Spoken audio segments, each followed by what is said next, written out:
يا أيها الذين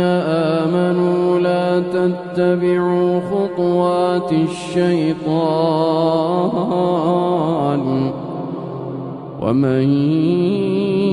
يتبع خطوات الشيطان فإنه يأمر بالفحشاء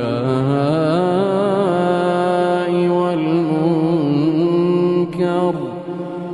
ولولا فضل الله عليكم ورحمته ما زكى منكم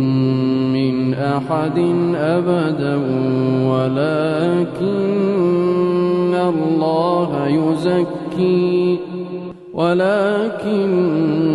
الله يزكي من